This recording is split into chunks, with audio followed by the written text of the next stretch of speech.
আসসালামু আলাইকুম। শুরু করছি। পরিজন উপন্যাস লিখেছেন ঈশিতা রহমান সানজিদা। পর্ব ৩৭। অন্যায়কারীকেই পরি কখনোই ক্ষমা করেনি, আজও করবে না। দোষীদের সে শাস্তি দেবেই। সায়ের কিছু বলুক বা না বলুক, পরি বলবেই। এতদিন চুপচাপ থাকা পরীকে দুর্বল ভেবে তারা যে ভুল করেছে তার মাসুল এবার পাবে তারা। তার সাথে সব কথা জানতে হবে। তাই পরি খুশিনাকে আবারও জিজ্ঞেস করে, চম্পার কি বলছে ফুপু? আপনি সব বলুন, সব সত্য বলবেন। কিছু একটা ষড়যন্ত্র আছে যা বুঝতে পারে খুশিনা। তাই তিনি বলতে লাগলেন, চম্পা কইল তুমি নাকি পোলাপান হইতে পারবা না, কোন ফকিরে দেখাইছো? চম্পা সব শুনছে। হেলাইগা হেরোনা কইল বউয়ের যখন পোলাপান হইব না, চাইলে চম্পার লগে বিয়া দিলেই ভালো হইব। পোলাপানের সুখ পায় বসে হেরান। আপনাকে সাদাসিধে পেয়ে যা বুঝিয়েছে তাই বুঝেছেন ফুপু, কিন্তু আমি সঠিকটাই বুঝেছি। চম্পা অনেক বড় চাল চেলেছে ফুপু, যা আপনি টের পাননি। ক্রমাগত রাগ বেড়ে চলছে পরীর। সায়ের বুঝলো এবার পরি নিজেও নিজেকে থামাতে পারবে না। পরি পালঙ্কে গিয়ে বসে, মাটির দিকে তাকিয়ে কিছু ভাবতে লাগলো সে। খুশিনা নিঃশব্দে প্রস্থান করে। পরীকে এমন শান্ত হতে দেখে সায়ের ওর পাশে গিয়ে বসে। নিমজ্জিত কণ্ঠে শুধায়, চম্পা আর চামেলিকে আমি সবসময় নিজের বোনের চোখে দেখতাম, কখনোই অন্য চিন্তা ওদের নিয়ে মাথায় আসতো না। কিন্তু চম্পার মনে যে অন্য কিছু থাকবে তা আমি জানতাম না। কিন্তু এই জেদ ধরে এত বড় মিথ্যাও বললো কেন? পরি চোখ তুলে তাকালো সায়েরের দিকে। মুখটা কেমন মলিন হয়ে গেছে। চম্পা শুধু এই কাজটাই করেনি, আরও একটা জঘন্য কাজ করেছে। জানেন কি? সায়ের মুখে কিছু না বললেও চোখের মাধ্যমে বোঝালো সে জানতে চায়। পরি বলল, কাল রাতে ওটা মেজো কাকিই ছিল। আমার সাথে ধাক্কা লাগাতে তিনি অনেকটা ভয় পান। সেটা আমি তখনই বুঝেছি, কিন্তু কারণটা আমি আজ সকালে বুঝলাম। বালিশের তল থেকে একটি কাচের শিশি বের করে পরি।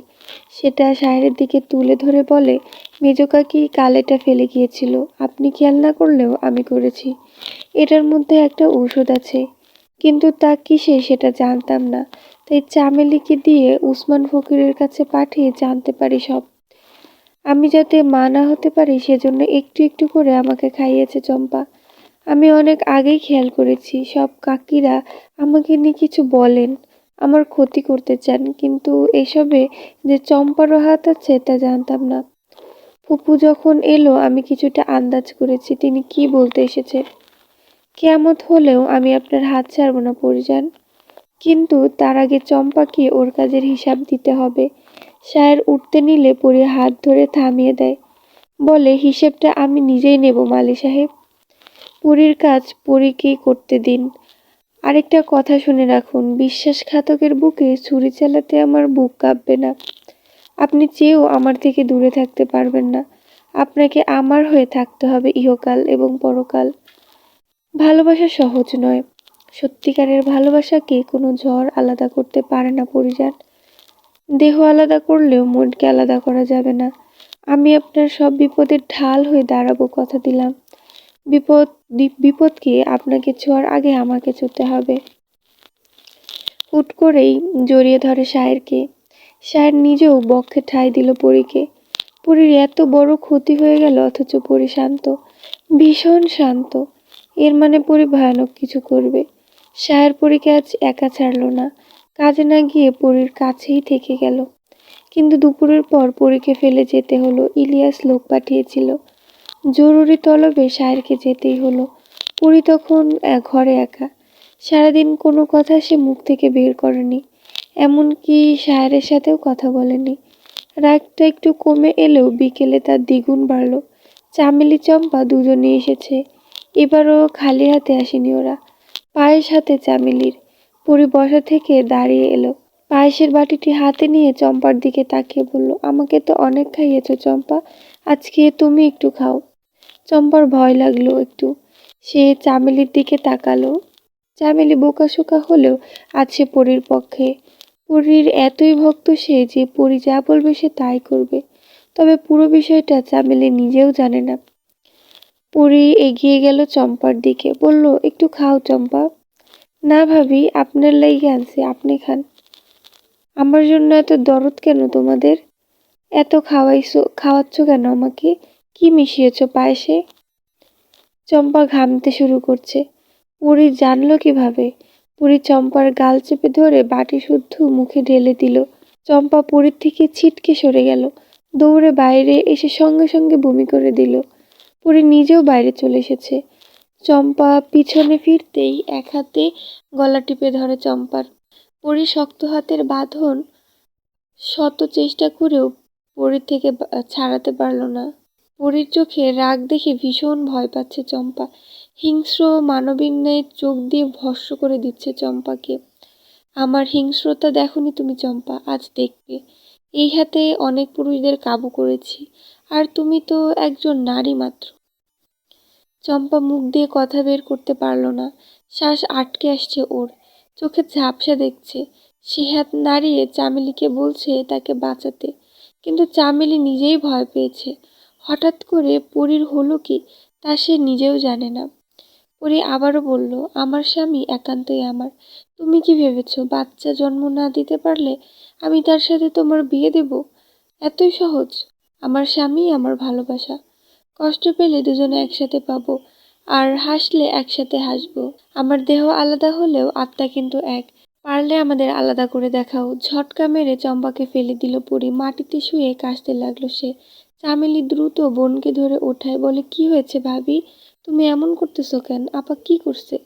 তুমি বুঝবে না, কিন্তু এটা জেনে রাখো তোমার মা এবং তোমার বোন জঘন্য অপরাধ করেছে। পরী নিজের ঘরে চলে গেল। যতক্ষণ চম্পার সামনে থাকবে ততক্ষণ ও নিজেকে নিয়ন্ত্রণ করতে পারবে না। চামেলি তার বোনকে ঘরে নিয়ে গেল এবং সাথে সাথেই সব বলে দিল।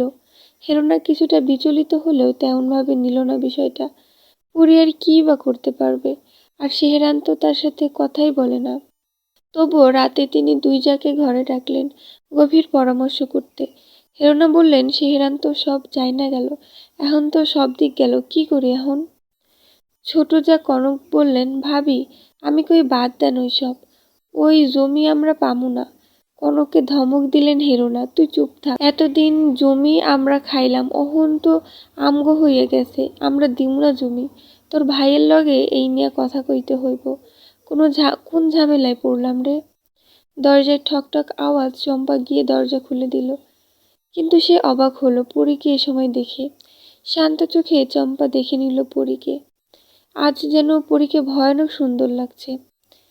লাল শাড়িতে পরীর মতো লাগছে। স্মিত হাসলো পরী। পরীর সবকিছু আজকে ভয়ানক মনে হচ্ছে চম্পার কাছে। পরী বলল, ভেতরে আসতে দিবে না? চম্পা দ্রুত দরজা হতে সরে দাঁড়ালো। সবাইকে অবাক করে দিয়ে দরজাটা আটকে দিল পরী। হেরোনা বলল, দরজা আটকাও কেন তুমি? জবাব না দিয়ে পরী চম্পাকে বলে, আমাকে বসতে দাও, ওসব কথা দাঁড়িয়ে বলবো নাকি? জল চকিয়ে এনে বসতে দিল পরীকে। পরী শান্ত স্বরেই বলল, আমাকে ওই ওষুধ খাওয়ানোর পিছনের কারণটা কি শুধুই চম্পা, নাকি আরো অন্য কারণ আছে? কথাটা বলে হেরোনার চোখে চোখ রাখে পরী। হেরোনা জবাব দিল, তোমারে এত কথা কমু না, ঘরে যাও। রূপ দিয়ে সেহেরানরে বশ করলেও আমগো পারবা না।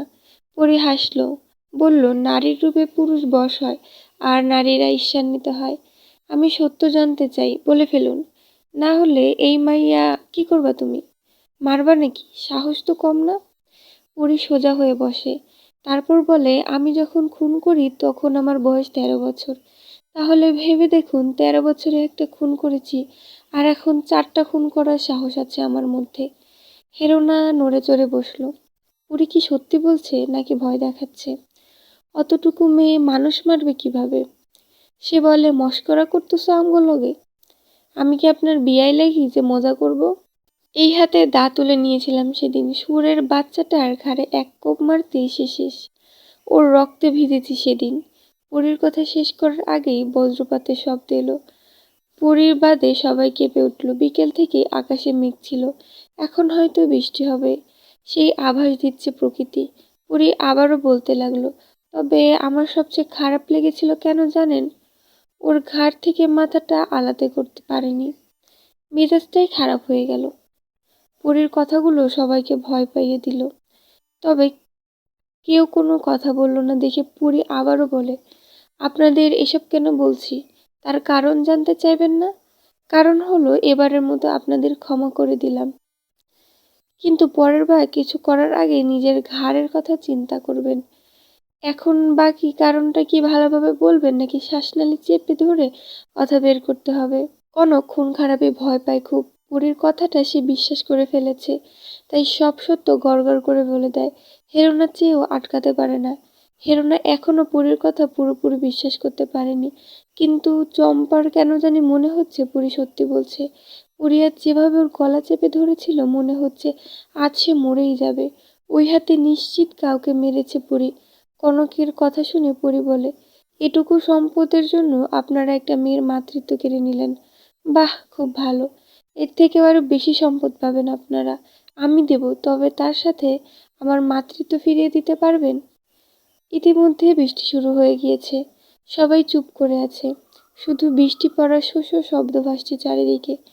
পরী সবার দিকে তাকিয়ে আছে। এবার সে দরজার শব্দে সেদিকে তাকায়। দরজা খোলে চম্পা। বাইরে থেকে শায়রের কণ্ঠস্বর শোনা গেল, ঘরে চলুন পরিযান। পরী কথা না বলে ঘর থেকে বের হয়ে গেল। ঘরে যেতে যেতেই অনেকটা ভিজে গেল পরী। শায়ের আরো বেশি ভিজে গেছে। আড়ত থেকে ফিরতে ফিরতে ভিজে জুবুথুবু সে। পরীকে ঘরে না দেখে শায়ের বুঝে গেছে সে কোথায় থাকতে পারে। ঘরে আসতেই শায়ের বলে, আপনি ওই ঘরে কেন গিয়েছিলেন? আর কখনোই যাবেন না। পরী কথা বলল না, চুপচাপ গামছা এনে শায়ের মাথা মুছতে লাগলো সে। শায়ের নিজেও চুপ রইল। একটু পরে বলে উঠল, আপনি কাকে খুন করেছেন পরিজান? আপনি সব শুনেছেন দেখছি। এটা বলবেন না যে আপনি ভয় দেখানোর জন্য বলেছেন। আমি আপনার কথাতে বুঝেছি আপনি সত্যি বলেছেন। প্রসঙ্গ পাল্টে ফেলে পরী, বলে, সুরমা পড়লে আপনাকে এত ভালো লাগে কেন মালি সাহেব? আপনার সব সৌন্দর্য কেন ওই চোখে ঢেলে দিয়েছেন বিধাতা? আমার যে নেশা ধরে যায়। আমি আপনাকে কিছু জিজ্ঞেস করেছি।